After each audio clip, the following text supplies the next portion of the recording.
నమస్తే తిరిగి వార్తలకు స్వాగతం. రాష్ట్రంలో 10వ తరగతి పరీక్షా ఫలితాలు విడుదల చేశారు. 81.14% విద్యార్థులు ఉత్తీర్ణులయ్యారు. 93.90% ఉత్తీర్ణతతో మన్యం జిల్లా ప్రథమ స్థానం పొందింది. 100% ఉత్తీర్ణత 1680 పాఠశాలలు సాధించాయి. 6,14,459 మంది పరీక్షలు రాయగా 4,98,585 మంది విద్యార్థులు ఉత్తీర్ణులయ్యారు.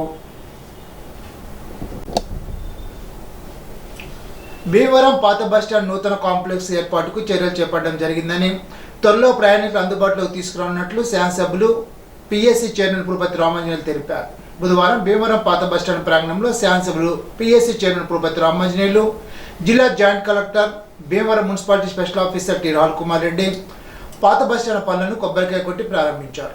ఈ సందర్భంగా శాసనసభ్యులు పులపతి రామాంజనేయులు మాట్లాడుతూ, భీమవరం అభివృద్ధికి శరవేగంగా చర్యలు చేపట్టడం జరిగిందని, దీనిలో భాగంగా 1962లో ఏర్పాటు చేసిన పాత బస్టాండ్కు పూర్వవైభవం తీసుకొచ్చేందుకు కృషి చేస్తున్నామని తెలిపారు. కొత్త బస్టాండ్ నుండి ప్రారంభమయ్యే దూర ప్రాంత బస్సులన్నీ కూడా పాత బస్టాండ్కు వచ్చి వెళ్లేలాగా చర్యలు తీసుకోవడం జరిగిందని తెలిపారు. పాత బస్టాండ్ శిథిలావస్థకు చేరడంతో దాతలు సిహెచ్ రాంభద్రరాజు 30 లక్షలు ఖర్చు చేసే నూతన బస్టాండ్ కాంప్లెక్స్ నిర్మాణానికి ముందుకు రావడం జరిగిందని, ఈ సందర్భంగా వారికి ప్రత్యేక కృతజ్ఞతలు తెలుపుతున్నట్టు చెప్పారు. ప్రజలు, దాతలు, అధికారుల సహాయ సహకారాలతో భీమవరం పట్టణంలో మరిన్ని అభివృద్ధి కార్యక్రమాలు చేపట్టడం జరుగుతుందని ఈ సందర్భంగా తెలిపారు. జిల్లా జాయింట్ కలెక్టర్, భీమవరం మున్సిపాలిటీ ప్రత్యేక అధికారి టి రాహుల్ కుమార్ రెడ్డి మాట్లాడుతూ, 60 సంవత్సరాలు పైబడిన పాత బస్టాండ్ మళ్లీ పునర్నిర్మించుకోవడానికి ముందుకు వచ్చిన దాతలు సిహెచ్ రాంభద్రరాజు అభినందనీయులని అన్నారు. ఆర్టీసీ కాంప్లెక్స్ ను జూన్ 28 నాటికి పూర్తి చేయడం లక్ష్యంగా పెట్టుకుని పనులు చేపట్టడం జరిగిందని తెలిపారు.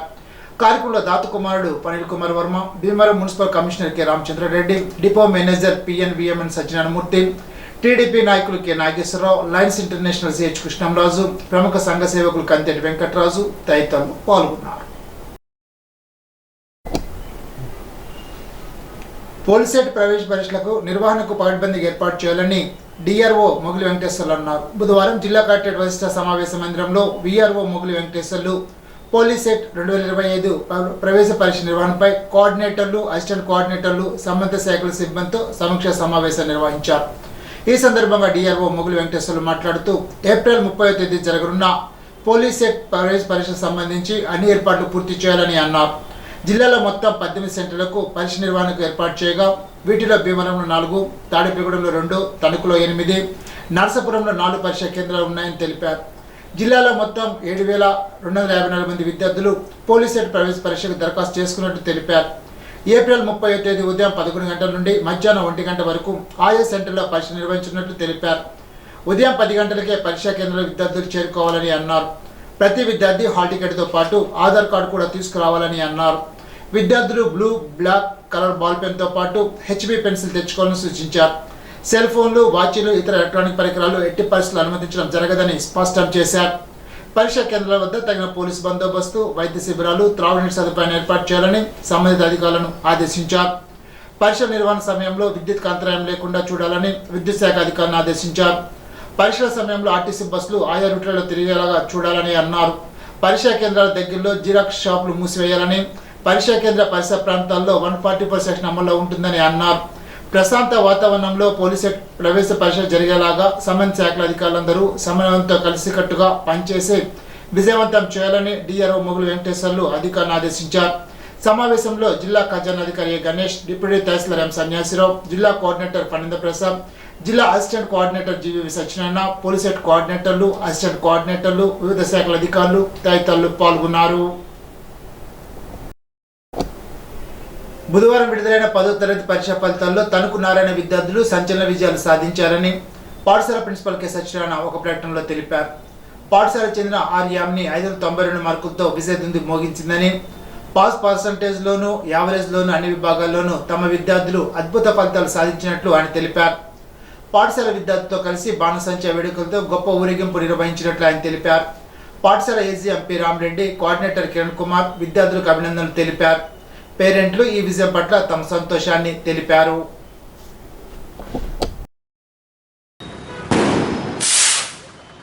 ఈరోజు 10వ తరగతి ఫలితాలు వెల్లడించిన విశేషంగా మన నారాయణ విద్యార్థులకు హైయెస్ట్ 592 మార్కులు వచ్చిందని చెప్పడానికి హర్షం వ్యక్తం చేస్తున్నాను.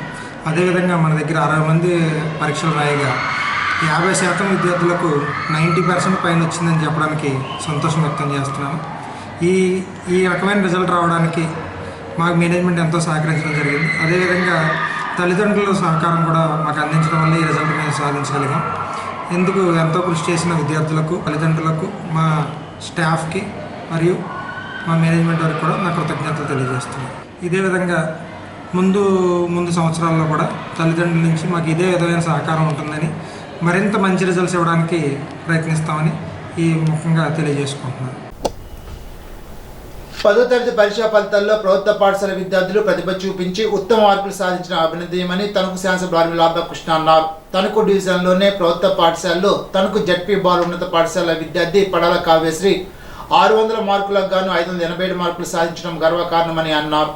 తణుకు రూట్స్ స్కూల్ విద్యార్థి యుహన్సిత పద్మిని 596 మార్కులు సాధించిందని కొనియాడారు. తల్లిదండ్రులను, పాఠశాల ప్రధానోపాధ్యాయులు, ఉపాధ్యాయులను ఎమ్మెల్యే అభినందించి మాట్లాడారు. కూటమి ప్రభుత్వం ఏర్పడిన తర్వాత మంత్రి నారా లోకేష్ సారథ్యంలో ప్రభుత్వ పాఠశాలలో అనేక సంస్కరణలు చేపట్టి విద్యా వ్యవస్థను బలోపేతం చేశారని చెప్పారు. దశాబ్ద కాలంలో రాణి ఫలితాలు సాధించామని అన్నారు. రాష్ట్ర వ్యాప్తంగా 82% ఉత్తీర్ణ సాధించడం అభినందనీయమని తెలిపారు. 100 రోజుల ప్రణాళికలో భాగంగా 10వ తరగతి విద్యార్థులకు ప్రత్యేక తరగతులు నిర్వహించి వారిలో చైతన్యం తీసుకువచ్చారని అన్నారు. వాట్సాప్ గవర్నెన్స్ ద్వారా హాల్ టికెట్లు ఫలితాలు వెల్లడించి పారదర్శకంగా పాలన సాగిస్తున్నారని అన్నారు. ప్రభుత్వ పాఠశాలలో సదుపాయాలు వినియోగించుకొని విద్యార్థులు భవిష్యత్తులో మరిన్ని ఉత్తమ ఫలితాలు సాధించాలని కోరారు. కార్యక్రమంలో విద్యార్థులతో పాటు కూటమి నాయకులు, కార్యకర్తలు పాల్గొన్నారు.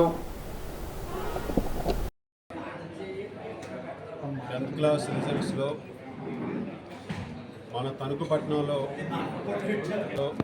ఇటు ప్రైవేటు పాఠశాలలోనూ కూడా మన విద్యార్థులు అత్యుత్తమమైనటువంటి ప్రతిభను కనపరిచి మంచి మార్కులు సాధించి, ముఖ్యంగా ప్రభుత్వ పాఠశాలల్లో రిజల్ట్స్ అన్నీ కూడా అద్భుతమైనటువంటి రిజల్ట్స్ని సాధించడం, వారందరినీ కూడా ముఖ్యంగా ఈరోజు ఎవరైతే ప్రభుత్వ పాఠశాలలో చదువుకొని 590 మార్కుల వరకు కూడా సాధించినటువంటి వారు ఈరోజు మన తణుకు బాయ్స్ హై స్కూల్లో 587 మార్కులు 600కు గాను సాధించి ఈరోజు మన డివిజన్లోనే ఫస్ట్ సాధించినటువంటి అమ్మాయి కావ్యశ్రీకి ముఖ్యంగా శుభాకాంక్షలు తెలియజేసుకుంటూ, అలాగే ఇతర విద్యార్థులందరికీ కూడా శుభాకాంక్షలు తెలియజేసుకుంటున్నాను. అలాగే ఈరోజు మన తణుకుపట్నంలో రూట్స్ స్కూల్కి సంబంధించి విద్యార్థిని అన్సిత 596 మార్కులతో మన టౌన్ ఫస్ట్ని సాధించడం ఈరోజు చాలా సంతోషం. ఈ సందర్భంగా తెలియజేసుకుంటూ, ముఖ్యంగా కూటమి ప్రభుత్వం ఏర్పడిన తర్వాత మానవ వనరుల శాఖ మంత్రులు లోకేష్ గారు నిరంతరం కూడా వీటి మీద దృష్టి పెట్టి అనేక సంస్కరణలు తీసుకొచ్చి, ముఖ్యంగా ప్రభుత్వ పాఠశాలల్లో 10వ తరగతి చదువుకుంటున్నటువంటి విద్యార్థుల కోసం ఆయన తీసుకొచ్చినటువంటి మార్పులు కానీ, ఇచ్చినటువంటి మోటివేషన్ కానీ ఈరోజు మంచి రిజల్ట్స్ అన్నీ కూడా సాధించడం జరిగింది. గత దశాబ్ద కాలంలో ఏదైతే ఇంటర్మీడియట్ రిజల్ట్స్లో గత దశాబ్ద కాలంలో రానిటువంటి రిజల్ట్స్ సాధించామో, అదేవిధంగా ఈరోజు 10th క్లాస్ కూడా అదేవిధంగా గత దశాబ్ద కాలంలో రానిటువంటి రిజల్ట్స్ని సాధించి మంచి ఫలితాలను సాధించడం జరిగింది. రాష్ట్ర వ్యాప్తంగా దాదాపు 82% మంది పిల్లలు ఉత్తీర్ణత సాధించారు. అందులో గర్ల్స్ అత్యధికంగా 84% పైగా గర్ల్స్ అందరూ కూడా ఉత్తీర్ణత సాధించారు. అలాగే 78% బాయ్స్ అందరూ కూడా ఉత్తీర్ణత సాధించారు. ఈ విధంగా ప్రతి ఒక్కరూ కూడా ఉత్తమ ప్రతిభను కనపరిచారు. ఈరోజు అనేక సంస్కరణలు ప్రభుత్వం తీసుకొచ్చింది. వీళ్ళకి 100 రోజులు టైం పెట్టి ఎవరైతే కొంచెం పూర్ పెర్ఫార్మెన్స్ ఉన్నారో అటువంటి వారందరికీ కూడా స్పెషల్గా వారిని కోచింగ్ ఇచ్చే విధంగా కూడా ప్రభుత్వ పాఠశాలలో చర్యలు తీసుకోవడం జరిగింది. అలాగే మిడ్ డే మీల్లో కానీ, స్కూల్ టైమింగ్స్లో కానీ, ఇటువంటి వాటిలో అన్నింటిలో కూడా ఎవరైతే పిల్లలు కొంచెం వెనకబడి ఉన్నారో వారికి ప్రత్యేకమైనటువంటి తరగతులు నిర్వహించడం కానీ, ఈ విధంగా ప్రభుత్వం అనేక చర్యలు తీసుకుని దాంతోపాటుగా ఈరోజు వాట్సాప్ గవర్నెన్స్ ద్వారా కూడా వీళ్ళకి టైమ్లీ హాల్ టికెట్లు ఇవ్వడం కానీ, ఈరోజు రిజల్ట్స్ని కూడా వాట్సాప్ గవర్నెన్స్లో అందించడం కానీ, ఎటువంటి అవకతవకలు లేకుండా ప్రభుత్వం ఒక పారదర్శకత రూపంలో ఈరోజు వారికి అన్ని కార్యక్రమాలని కూడా చేయడం జరిగింది. జమ్మూ కాశ్మీర్ పహల్గాం వద్ద 2 విదేశీయులతో సహా 26 మంది పర్యాటకులను లష్కర్ తోయిబా ఉగ్రవాదులు నిర్దాక్షిణంగా కాల్చి చంపడాన్ని సిపిఐ తీవ్రంగా ఖండిస్తోందని సిపిఐ జిల్లా కార్యదర్శి కొనల భీమారావు అన్నారు. బుధవారం పహల్గామ్ ఉగ్రవాదాన్ని నిరసిస్తూ సిపిఐ తణుకు పట్టణ సమితి ఆధ్వర్యంలో తణుకు రాష్ట్రపతి రోడ్డు సిపిఐ ఆఫీస్ రోడ్లో నల్ల బ్యాడ్జీ ధరించి కొవ్వొత్తులతో ఉగ్రవాద దాడిలో చనిపోయిన మృతులకు నివాళులర్పించారు. ఈ సందర్భంగా భీమారావు మాట్లాడుతూ మతోన్మాదంతో ఉగ్రవాదులు చేసిన దుశ్చర్యలకు అందరూ ముక్తకంఠంతో ఖండించాలని అన్నారు. పట్టపగలు అత్యంత దారుణంగా ఎలాంటి జంకు బెరుకు లేకుండా అమాయక పర్యాటకులపై కాల్పులకు తెగబడ్డం ప్రభుత్వ నిఘా సంస్థల వైఫల్యమేనని అన్నారు. నిరసన కార్యక్రమానికి ఏపీ మహిళా సమైక్య జిల్లా ప్రధాన కార్యదర్శి కె పుష్పకుమారి, రాష్ట్ర సమితి సభ్యురాలు వై నాగలక్ష్మి, సిపిఐ నాయకులు గార ప్రసాద్, అక్కి నాగేశ్వరరావు, దేవాని వెంకటరత్నం, కోరడ నాగేంద్రబాబు, బొద్దాని కృష్ణకిషోర్, సారిపల్లి శ్రీరామ్, పాలాడి వెంకట్రావు, మధ్య శ్రీనివాసరావు, వేండ్ర విఘ్నేశ్వరరావు తదితరులు నాయకత్వం వహించారు. జమ్మూ కాశ్మీర్ పహల్గామ్ ఉగ్రవాద దాడిని సిపిఐ తీవ్రంగా ఖండిస్తూ ఉంది. ఇవాళ కాశ్మీర్లో 2 విదేశీయులతో సహా 26 మంది పర్యాటకుల్ని, అమాయక పర్యాటకుల్ని అత్యంత దారుణంగా, కిరాతకంగా కాల్చి చంపడం అత్యంత దారుణమైనటువంటి, హేయమైనటువంటి చర్య. వీళ్ళ ఉగ్రవాదాన్ని అంతం చేస్తాం, శాంతి భద్రతలను పరిరక్షణలోకి తీసుకొచ్చాం. ఇవాళ కాశ్మీర్లో శాంతిని నెలకొల్పామని చెప్పి నిత్యము కూడా గొప్పలు చెప్పుకుంటున్నటువంటి బీజేపీ నాయకులు వాళ్ళు చెప్పుతున్నటువంటిది ఎంత డొల్లతనమైనటువంటిది ఇవాళ జరిగినటువంటి ఉగ్రదాడిలో స్పష్టమవుతూ ఉంది. ఉగ్రవాదం ఏ రూపంలో ఉన్నా అంతమొందించాల్సినటువంటి బాధ్యత ఇవాళ అందరిపైన ఉంది. ఇవాళ ముఖ్యంగా కేంద్ర ప్రభుత్వ నిఘా సంస్థల యొక్క వైఫల్యమే ఇవాళ అంత దారుణంగా పట్టపగలు ఎలాంటి గంపు బెరుకు లేకుండా అత్యంత దారుణంగా ఇవాళ అమాయక పర్యాటకుల్ని, అలాగే ఇద్దరు కేసీఐల్ని కాల్చి చంపడం అత్యంత దారుణమైనటువంటి ఘటన. దీన్ని నిఘా సంస్థలు ముందుగా పసిగట్టలేకపోవడం ఇవాళ పాలనా వైఫల్యం, నిఘా సంస్థల వైఫల్యం. ముఖ్యంగా ఇవాళ కేంద్ర ప్రభుత్వం అధీనంలోనే జమ్మూ కాశ్మీర్ శాంతి భద్రతలు పరిరక్షించబడతా ఉన్నాయి. జమ్మూ కాశ్మీర్ని శాంతియుతంగా అక్కడ శాంతిని నెలకొల్పామని చెప్తున్నారు, ఉగ్రవాదాన్ని అంతం చేస్తామని చెప్తున్నారు. ఉగ్రవాదం అంతానికి వీళ్ళ పెద్ద కరెన్సీని, నోట్లను రద్దు చేస్తామని చెప్తా ఉన్నారు. వీళ్ళ 11 సంవత్సరాలు ఈ పరిపాలనా క్రమంలో ఇవాళ అక్కడ ఉన్నటువంటి శాంతి భద్రతను పరిరక్షించే దాంట్లో కానీ, ఉగ్రవాదాన్ని అరికట్టే దాంట్లో కానీ ఇవాళ మీరు మొత్తంగా వైఫల్యం చెందారనేటువంటిది ఇవాళ జరిగినటువంటి ఉగ్రదాడి ఇవాళ స్పష్టం చేస్తూ ఉంది. ఇవాళ ఉగ్రవాదాన్ని జమ్మూ కాశ్మీర్లో నిన్న అమర్నాథ్ యాత్రపై ఉగ్రవాదులు దాన్ని ఖండిస్తూ తణుకు జనసేన ఆధ్వర్యంలో పిలుపు మేరకు వెంకటేశ్వర థియేటర్ సెంటర్లో జనసేన పట్టణాధ్యక్షుడు కొమరెడ్డి శ్రీనివాస్ ఆధ్వర్యంలో కొవ్వొత్తుల ప్రదర్శన నిర్వహించారు. ఈ సందర్భంగా ఆయన మాట్లాడుతూ ఇది పనికిమాలిన చర్యగా అభివర్ణించారు. దీనికి తగిన మూల్యం చెల్లించక తప్పదని తెలిపారు. కార్యక్రమంలో జనసేన నాయకులు, వీర మహిళలు పాల్గొన్నారు.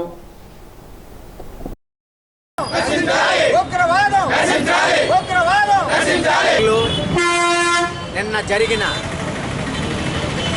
పర్యాటకులపై ఉగ్రవాదులు దాడుల విషయంలో జనసేన పార్టీ తీవ్రంగా ఖండిస్తుంది.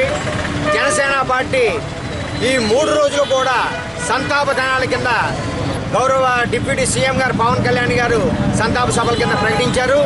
కానీ ఇంత దారుణంగా పర్యాటకుల్ని ఉగ్రవాదులు వాళ్ళు పైచాచికత్వాన్ని ప్రదర్శించారు.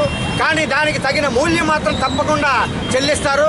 నరేంద్ర మోడీ గారు దగ్గర 10 సంవత్సరాల బట్టి మన భారతదేశంలో ఎక్కడా కూడా టెర్రరిజం అనేది లేకుండా అణిచివేసి కాశ్మీర్లో ప్రజారాజ్యం, ప్రజాపాలన ఏర్పాటు చేశారు. అది తట్టుకోలేని ఈ టెర్రరిస్టులు, ఈ ఉగ్రవాదం కావాలని ఇవాళ పర్యాటకులపై ఇవాళ పైచాచికత్వంగా దాడులు చేయడం, దాని మూలంగా 28 మంది మృత్యువాత పడడం చాలా దారుణం. ఈ విషయంలో అందరూ కూడా భారతదేశం అంతా కూడా తీవ్రంగా ఖండిస్తుంది. ఈ విషయాన్ని మాత్రం చాలా తీవ్రంగా తీసుకోదలిచాం. ఈ తీవ్రవాదాన్ని అణగదొక్కాలి, ఈ తీవ్రవాదాన్ని నశింపజేయాలనే ప్రతి ఒక్క భారతీయుడి యొక్క సంకల్పాన్ని ఇవాళ ప్రతి ఒక్క ఊరున వాడలా కూడా అందరూ కూడా నిరసన వ్యక్తం చేస్తున్నారు. ఆ జనసేన పార్టీ అధ్యక్షులు డిప్యూటీ సీఎం పవన్ కళ్యాణ్ గారు పిలుపు మేరకు ఇవాళ తణుకు నియోజకవర్గం తరపున తణుకు టౌన్లో ఇవాళ కొవ్వొత్తుల ప్రదర్శన చేసి మా యొక్క తణుకు నియోజకవర్గం తరపు నుంచి జనసేన పార్టీ తరపు నుంచి నిరసన వ్యక్తం చేస్తున్నాం. జనసేన పార్టీ తరపున వారి కుటుంబాలకు అందరూ కూడా ప్రగాఢ సానుభూతిని తెలియజేస్తున్నాం. కాశ్మీర్లో యాత్రికులపై ఉగ్రవాదాన్ని ఖండిస్తూ తణుకు హిందూ సంఘాల పిలుపు మేరకు నరేంద్ర సెంటర్లో నిరసన వ్యక్తం చేశారు. నిరసన కార్యక్రమంలో హిందూ వాహిని సేవా సంఘాలు, ఆదివాసీ సేవా సంఘ, వైఎస్ఆర్సీపీ పార్టీ సభ్యులు పాల్గొన్నారు. కాగడాల ప్రదర్శన, కొవ్వొత్తుల ప్రదర్శన నిర్వహించారు. మృతులకు నివాళులర్పిస్తూ భారత మాతకి జై అని నినాదాలు చేశారు. ఇటువంటి చర్యలను ఎట్టి పరిస్థితుల్లో ఉపేక్షించేది లేదని, రానున్న రోజుల్లో దీనికి తగిన మూల్యం చెల్లిస్తామని హిందూ సంఘాల నాయకులు ప్రతిజ్ఞ చేశారు.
సమాజానికి హెచ్చరిక కూడా.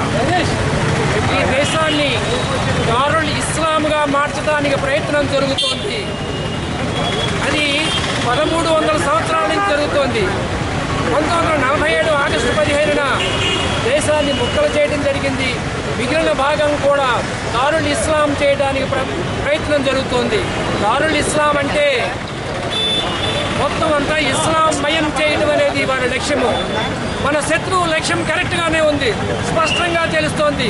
మనలోనే ఐక్యత లేదు, మనం గ్రహించడం లేదు. మనం సెక్యులరిజం మత్తులో పడి మన దేశానికి హాని ఏం జరుగుతుందో, మన హిందువులకి ఏం హాని జరుగుతుందో కూడా గ్రహించలేనటువంటి స్థితిలో మనం ఉన్నాం. మనం అందరూ ఒక్కటిగా ఉందాం. నిన్న జరిగినటువంటి ఇన్సిడెంట్లో అక్కడ కులం చూడలేదు, భాష చూడలేదు, ప్రాంతం చూడలేదు. హిందూ అయితే చంపేయడం జరిగింది. దీన్ని బట్టి మనకు అర్థమైంది ఏముంది, టెర్రరిజానికి మతం ఉంది అని నిరూపణ అయింది. కాబట్టి మనం కొన్ని మాటలు మాట్లాడకుండా అందరం కలిసి ఉండి హైందవ సమాజాన్ని మనం అందరూ ఒక్కటిగా చేసి ఈ దేశాన్ని రక్షించుకోవాల్సిన బాధ్యత ఉంది. ఈ దేశంలో వెస్ట్ బెంగాల్లో హిందువుల మీద జరిగిన దాడులు, జెనోసైడ్ జరుగుతోంది, ప్రభుత్వం పట్టించుకోదు. ఓటు రాజకీయాలు పోవాలి. ఈ దేశంలో, ఈ రాష్ట్రంలో కూడా కులాల పరంగా పార్టీలు అంతే తప్ప వారి ఆలోచన దేశ భవిష్యత్తు కోసం ఆలోచించట్లేదు. మనం అందరం ఒక్కటిగా, హిందువులందరూ ఒక్కటిగా ఉండి ఈ దేశాన్ని కాపాడుకోవాల్సిన బాధ్యత మనది. జమ్మూ కాశ్మీర్లో జరిగిన సంఘటన చాలా దుర్మార్గతనం. మరి ఎవరైతే టూరిజం మీద ఎవరైతే ఉగ్రవాద దాడిని ఎవరైతే కడుపు నియోజకవర్గం మేము ఖండిస్తున్నామో, మరి మిలిటరీ వాళ్ళు లేకుండా కావాలని కుట్రపూరితంగా ఎవరైతే టూరిజం మీదకి వెళ్ళారో వాళ్ళని కావాలని ఎవరైతే పాకిస్తాన్ ఉగ్రవాదం చేయడం చాలా దుర్మార్గం. మరి ఈ రోజు చూసుకుంటే భారత రాజ్యం మీద అన్ని కులాలు, అనేక మతాలు, అనేక సమయంలో అందరూ కలిసి ఐక్యమత్యంగా ఉండి భారతదేశంలో కావాలని కుట్రపూరితంగా ఎవరైతే ఉగ్రాలను వెంటనే తక్షణమే వాళ్ళు శిక్షించాలని మేము డిమాండ్ చేస్తున్నాం. జోహార్ పుట్ట వీరులకు.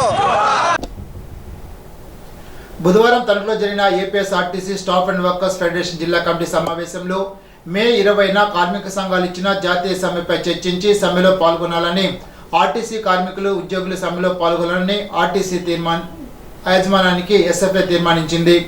కేంద్ర ప్రభుత్వం కార్మిక చట్టం రద్దు చేసి లేబర్ కోడ్లుగా రూపొందించడం వల్ల మెజార్టీ ఆర్టీసీ ఉద్యోగ కార్మికులు వర్తించే మోటార్ ట్రాన్స్పోర్ట్ వర్కర్ చట్టం, ఫ్యాక్టరీల చట్టం తీవ్ర ప్రభావానికి గురవుతాయని అన్నారు. కార్యక్రమంలో కె నూకరాజు, నారాయణ, రాజశేఖర్, వివిధ డిపోల కార్యదర్శులు, అధ్యక్షులు పాల్గొన్నారు. కండవల్లి సర్వోదయ విద్యానికేతన పాఠశాల 48 సంవత్సరాలు పూర్తయిన సందర్భంగా జరిగిన కార్యక్రమానికి తణుకు బార్ అసోసియేషన్ అధ్యక్షులు సూరంపూడి కామేష్, సంయుక్త కార్యదర్శి పొట్ల సురేష్, విద్యానికేతన్ డైరెక్టర్ సైపురెడ్డి గంగాధర్రావు, రోజు స్కూల్ పెరవల అధినేత రవికుమార్ పాల్గొన్నారు. సభకు అబ్బులు అధ్యక్షత వహించారు. ప్రతి విద్యార్థి కష్టపడి చదివి ఉన్నత స్థితికి చేరుకోవాలని కామేష్, సురేష్ కోరారు. వారి విద్యార్థులకు బహుమతులు అందజేశారు. విద్యార్థులు సాంస్కృతిక కార్యక్రమాలు ప్రదర్శించారు. స్కూల్ డైరెక్టర్ గంగాధర్రావు అతిథులను సత్కరించారు. వీరవాసర మండలం రాయకుదురు హైస్కూల్ విద్యార్థులు 10వ తరగతి పబ్లిక్ పరీక్ష ఫలితాల్లో మంచి మార్కులు సాధించినట్లు ప్రధానోపాధ్యాయులు కానుకొని శ్రీనివాసరావు తెలిపారు. గుబ్బల నవదీప్కి 600 మార్కులకు గాను 560 మార్కులు సాధించి మండలంలో ద్వితీయ స్థానాన్ని, మామిడిశెట్టి రామ్ గణేష్ 551 మార్కులు సాధించి మండలంలో తృతీయ స్థానాన్ని కైవసం చేసుకున్నాడని తెలిపారు. ముంగుండ కీర్తన 550, గుడాల సంహీరత సిరి 547, జక్కంపుడి ప్రణవి 543 మార్కులు సాధించారని తెలిపారు. 500 పైగా మార్కులు సాధించిన వారు 12 మంది ఉన్నారని తెలిపారు. హాజరైన 98 మందికి గాను 86 మంది పాస్ అయి 88% ఉత్తీర్ణ సాధించినట్టు తెలిపారు. ఉత్తీర్ణత సాధించిన విద్యార్థులను ప్రధానోపాధ్యాయులు, ఉపాధ్యాయేతర సిబ్బంది, పాఠశాల యాజమాన్య కమిటీ సభ్యులు, సర్పంచ్, గ్రామస్తులు అభినందించారు. పాలకొల్లు 4వ వార్డు జర్నలిస్ట్ కాలనీలో 100 kV విద్యుత్ ట్రాన్స్ఫార్మర్ను కూటమి నాయకులు కలిసి ప్రారంభించారు. దీర్ఘకాలికంగా ఆ ప్రాంత ఇళ్లవాసులు విద్యుత్ బాధ అనుభవిస్తున్నారు. లో వోల్టేజ్ సమస్య వేధిస్తోంది. తమ సమస్యను తీర్చమని గత ప్రభుత్వంలో నాయకుల చుట్టూ తిరిగినా పట్టించుకోలేదు.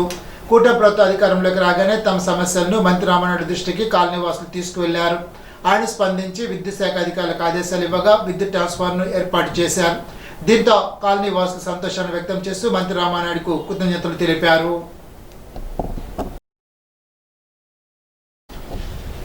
ఇప్పుడు తూర్పుగోదావరి జిల్లా వార్తలు. రాష్ట్రంలో కూటమి ప్రభుత్వం అధికారంలోకి వచ్చాక ప్రత్యేక అవసరాలున్న విద్యార్థులపై ప్రత్యేక దృష్టి సారించి తగిన ప్రోత్సాహం అందిస్తోందని రాష్ట్ర పర్యాటక, సాంస్కృతిక, సినిమాటోగ్రఫీ మంత్రి కందుల దుర్గేష్ వెల్లడించారు.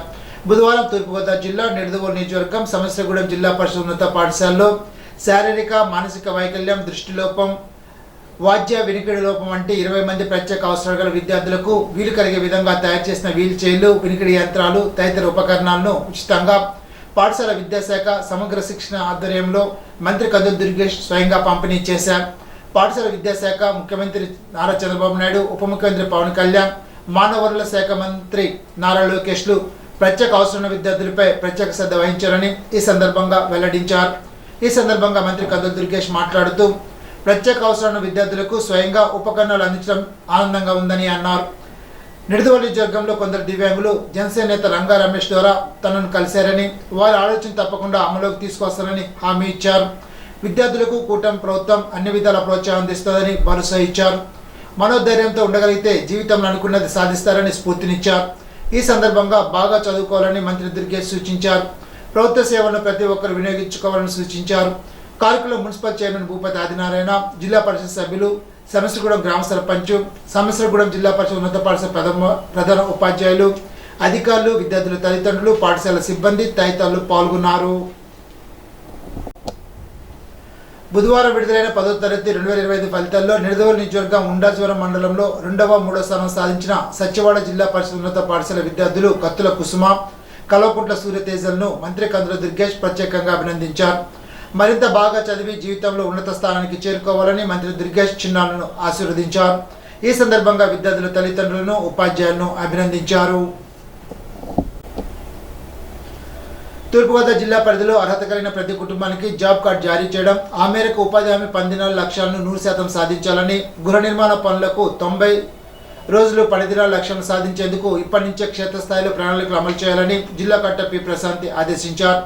బుధవారం కలెక్టర్ ఛాంబర్ నుండి డ్రామా పీడీ ఎం నాగమల్లేశ్వరతో కలిసి ఉపాధి హామీ పథకం అమలు తీరుపై, in-charge housing PD S Bhaskar రెడ్డితో కలిసి గృహ నిర్మాణ పనులపై మండలాభివృద్ధి అధికారులు, హౌసింగ్ అధికారులు, డ్రామా సహాయ ప్రాజెక్టు అధికారులతో టెలికాన్ఫరెన్స్ నిర్వహించారు. ఈ సందర్భంగా జిల్లా కలెక్టర్ ప్రశాంతి మాట్లాడుతూ ఉపాధి హామీ పథకం కింద 1,68,140 జాబ్ కార్డుదారులు నమోదు కాగా ఇప్పటి వరకు 1,22,931 మందికి పని దినాలు కల్పిస్తున్నట్టు తెలిపారు.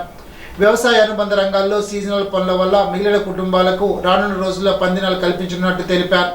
ఇందులో భాగంగా ఇప్పటి నుంచి ఆయా ఎంపీడీఓల ఆధ్వర్యంలో స్థానిక ప్రజాప్రతినిధుల సూచనలు, స్థానిక ప్రాధాన్యతను అనుసరించి ఉపాధి హామీ పని దినాలు కల్పించడం జరుగుతుందని పేర్కొన్నారు.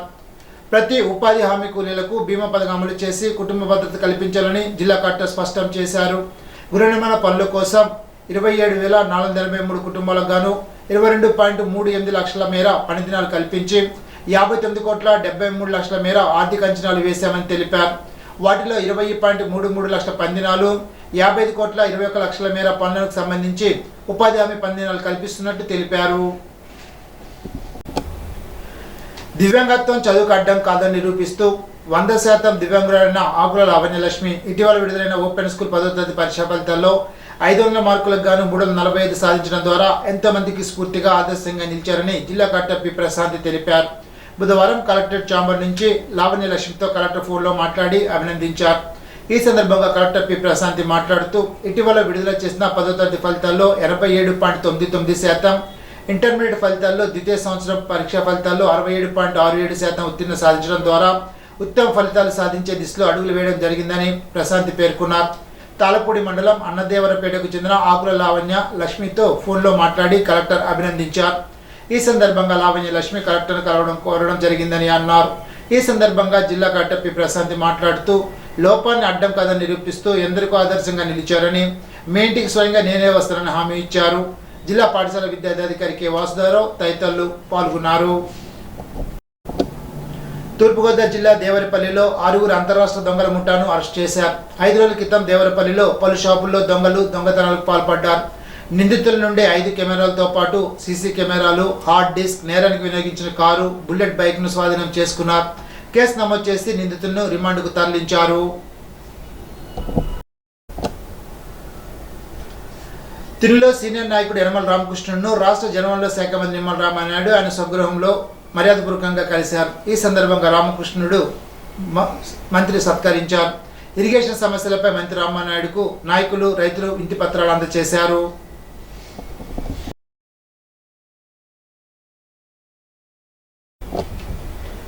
పంపా రిజర్వ్ వద్ద పోలవరం ఎడవకాల పనులకు సంబంధించి ఆక్బెట్ పనులను రాష్ట్ర జనవనరుల శాఖ మంత్రి నిమ్మల రామానాయుడు అధికారులతో కలిసి పరిశీలించారు.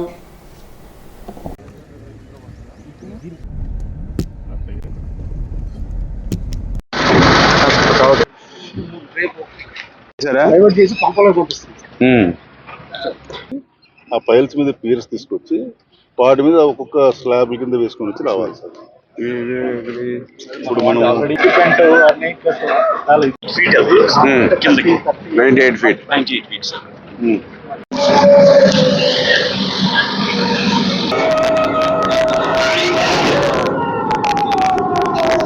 ధన్యాల దగ్గరికి వెళ్ళారా?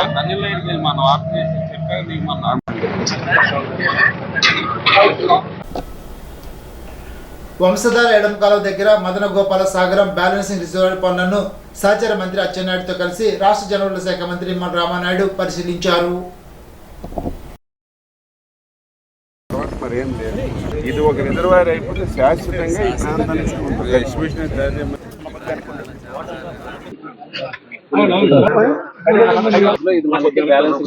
14-15 చైన్ ట్యాంక్స్ తీసుకొచ్చారు. మొత్తం క్లియర్ చేసాం. పోర్షన్ లో ఉన్న కింక్ లో నుంచి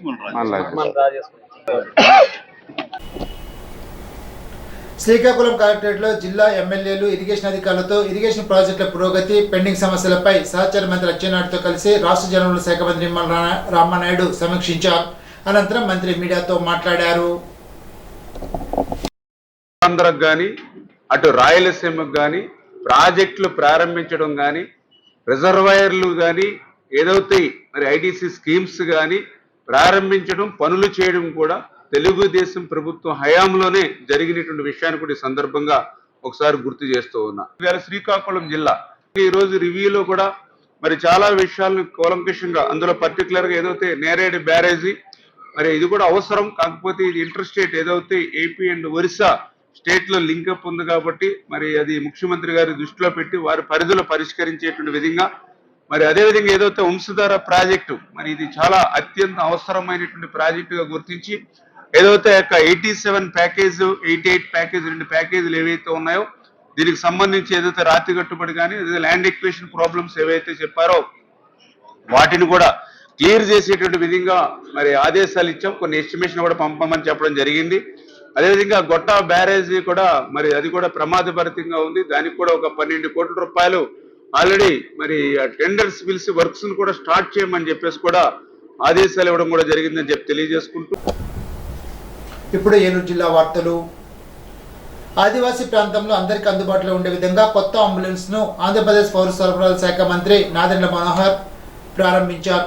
పోలవరం శాసనసభ్యులు జిడి బాలరాజు ఏలూరు జిల్లా ఐటీడీఏ కేఆర్పురంలో పోలవరం నియోజకవర్గ పర్యటనలో భాగంగా ITDA PO Ramul Naik, DMHO Suresh ఆధ్వర్యంలో కొత్తగా ఆరోగ్య సేవల కోసం కొనుగోలు చేసిన అంబులెన్స్ను పౌర సరఫరాల శాఖ మంత్రి నాదెళ్ల మనోహర్, పోలవరం శాసనసభ్యులు చిరి బాలరాజు రిబ్బన్ కట్ చేసి ప్రారంభించారు.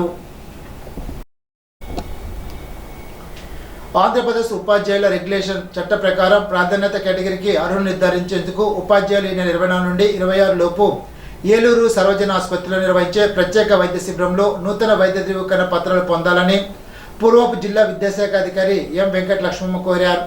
భౌతిక వైకల్యం 56% నుండి ఎక్కువగా కలవారు, cancer, open heart surgery, major neuro surgery, ఎముకల్లో టీబీ, కిడ్నీ మార్పిడి, స్పైనల్ సర్జరీ, మానసికంగా భార్య లేదా భర్త, పిల్లలు వైద్యం పొందేవారు, జునైల్ డయాబెటిక్, జన్మతః హృదయ రంధ్రాలు ఉన్న, ఆపరేషన్ తర్వాత 3 సంవత్సరాల లోపు వారు ప్రాధాన్యత క్రమ ధృవీకరణ పత్రాలు పొందడానికి అర్హులని తెలిపారు. ఈనాటి బంగారు మాట. సంపాదన ముఖ్యమే కానీ డబ్బు ఒక్కటే సంతోషాన్ని ఇవ్వలేదు. మహాత్మా గాంధీ. ఈ వార్త ఇంతటితో సమాప్తం. తిరిగి బిజినెస్లో కలుసుకుందాం. ఇంతవరకు సెలవు. నమస్కారం.